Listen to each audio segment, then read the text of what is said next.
Stan Gibilisco here, proprietor and operator of amateur radio station W1GV Whiskey 1.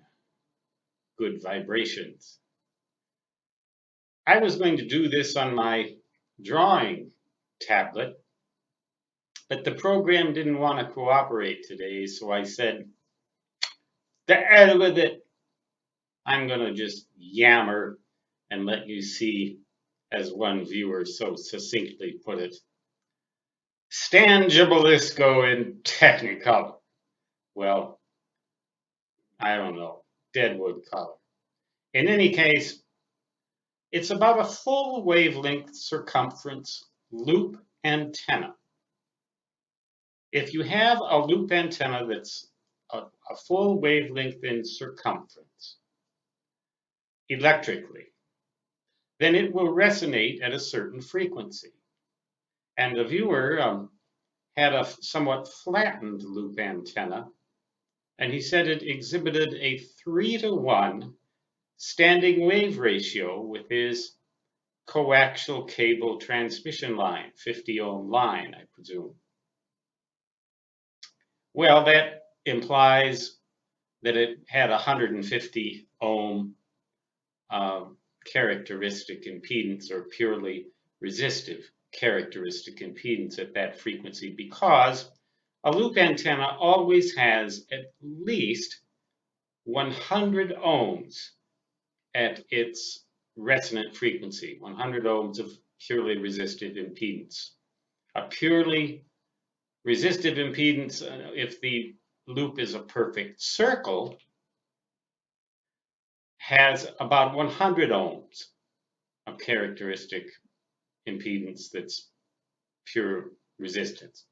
If you flatten that loop, the resistance increases until, if you make a folded dipole out of it, a half wavelength from end to end, therefore a full wavelength in circumference, you will get 300 ohms of resistive impedance, which is a good match for open wire line of a relatively, well, TV ribbon is a good example. You can make an entire antenna out of TV ribbon, the folded dipole part and the feed line part, and at low power levels, it's not a bad antenna till it gets wet.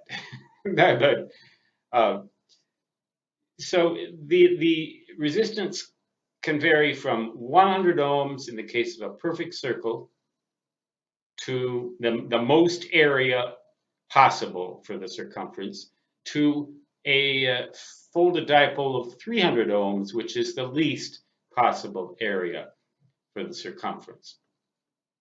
If you flatten it or squish it partially, as this viewer has done, it could range anywhere between those two values, and his value was evidently about 150 ohms, which stands to reason at a certain squashability level.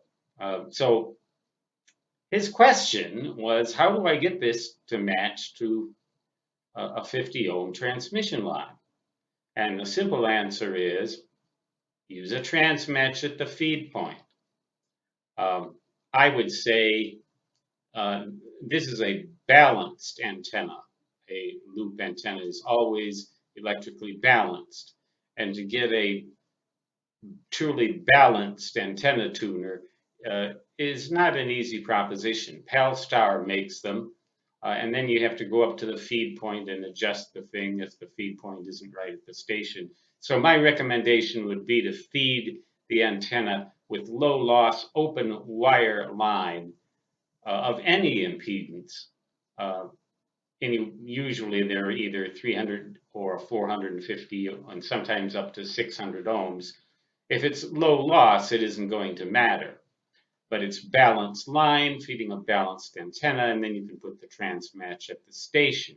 That would be my recommendation if you want to have a full wavelength loop antenna, no matter how much it is squished or deformed. You can even, deform it into all sorts of squigglies, and as long as, but the best performance that you're going to get is, generally speaking, if you try to maximize the area within the loop antenna, and then the maxima, radiation maxima, will be perpendicular to the plane of the loop, and the minima will be in the plane of the loop. But in this case, this is sort of a quasi-folded dipole antenna that he's talking about. You might keep in mind, too, that a 3-to-1 standing wave ratio isn't really that bad, and you could use a balun coil, intended for 4-to-1 matches, 4-to-1 impedance transfer ratio, and end up with hardly more than a 1-to-1 SWR. It would transform the 150 ohms down to what would that be? 75, about 37 ohms, about a 1.4-to-1 standing wave ratio. Not bad at all, and perfectly tolerable. So if you want to get a good match, a reasonably good match, without having to climb up to your feed point and tune the thing every time, well, you're not going to want to change frequency because it's a single frequency antenna.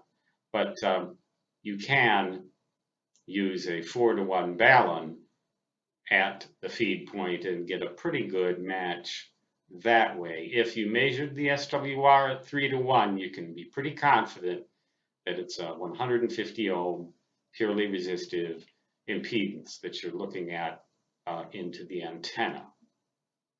Do I make any sense? I hope not. I don't like to make sense. Making sense is no fun. Stangibelisco, W1GV saying 73, which means best regards in ham radio jargon.